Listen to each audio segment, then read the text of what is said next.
નમસ્કાર મિત્રો, સ્વાગત છે તમારું આજના નવા વ્લોગમાં। આજે આપણે મુલાકાત લઈશું ભંગેશ્વર મહાદેવની। આ મંદિર મોરબી નજીક તિથવા ગામની પાસે રાજકોટ વાંકાનેર હાઈવે પર આવેલું છે। આ મંદિર એક ટેકરી ઉપર આવેલું છે। આ ટેકરી ઉપર જતાં સૌપ્રથમ તમને માતંગી મોઢેશ્વરી માતાજીનું મંદિર જોવા મળશે, જેનું બાંધકામ અત્યારે ચાલુ છે। આ મંદિર બપોરે 12 થી 3 બંધ હોય છે। તેની આગળ જતાં ઉમા ભંગેશ્વર મહાદેવનું મુખ્ય પ્રવેશ દ્વાર તમને જોવા મળશે।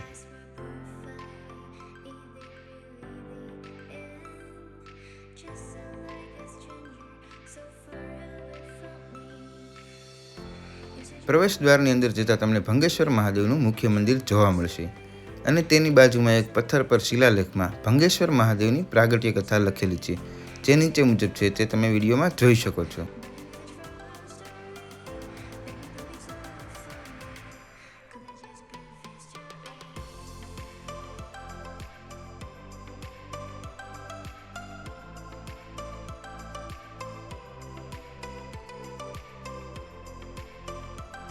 અહીંયાથી જમણી બાજુ જતાં તમને એક કુંડ જોવા મળશે।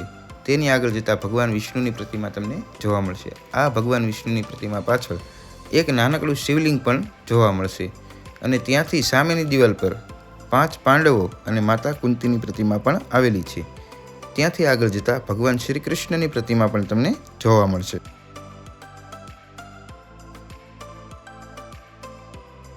ત્યાંથી આગળ જતાં ડાબી બાજુ પાંડવ ગુફા આવેલી છે। એવું કહેવામાં આવે છે કે પાંડવો પોતાના 12 વર્ષના વનવાસ દરમિયાન 2 વર્ષ આ ગુફામાં રોકાયા હતા।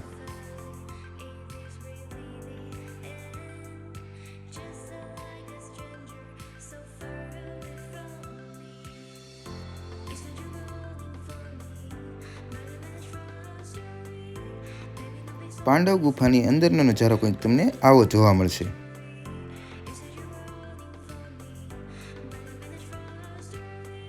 ત્યાંથી આગળ જતાં તમને ભગવાન વાસિકુની મંદિર પણ જોવા મળશે। ત્યાંથી ઉપર જતાં નાના બાળકોને રમવા માટેના થોડાક રમતગમતના સાધનો પણ છે અને તેની બાજુમાં ભગવાન શ્રી શનિદેવ મહારાજનું મંદિર પણ આવેલું છે।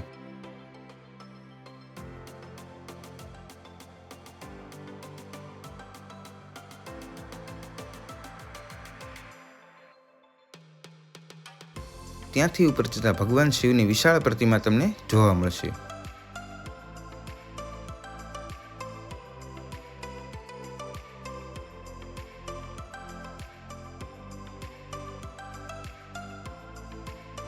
ત્યાંથી આગળ જતાં ભગવાન ધન્વંતરીની પ્રતિમા પણ તમને જોવા મળશે। ત્યાંથી ઉપર જતાં નીલમ ટેકરી ઉપર વિરાજમાન ભગવાન શ્રી હનુમાનજીની પ્રતિમા પણ તમને જોવા મળશે।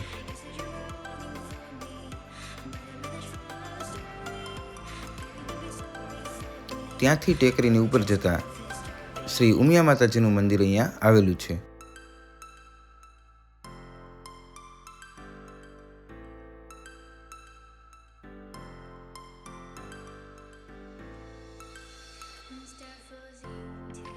આ મંદિરની પાસે બેસવા માટેની ખૂબ જ સરસ વ્યવસ્થાઓ આવેલી છે।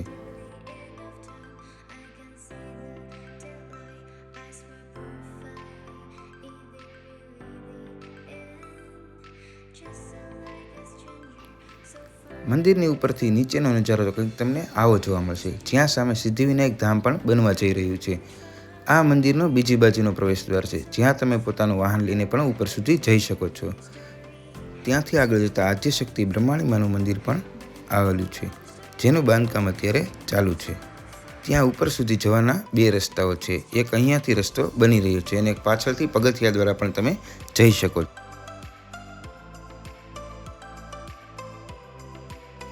ઉપર જતાં તમને કંઈક આવો નજારો જોવા મળશે, જ્યાં ભરપૂર પ્રાકૃતિક સૌંદર્યનો લાહવો તમે લઈ શકો છો। આ મંદિરનું બાંધકામ અત્યારે ચાલુ હાલતમાં છે।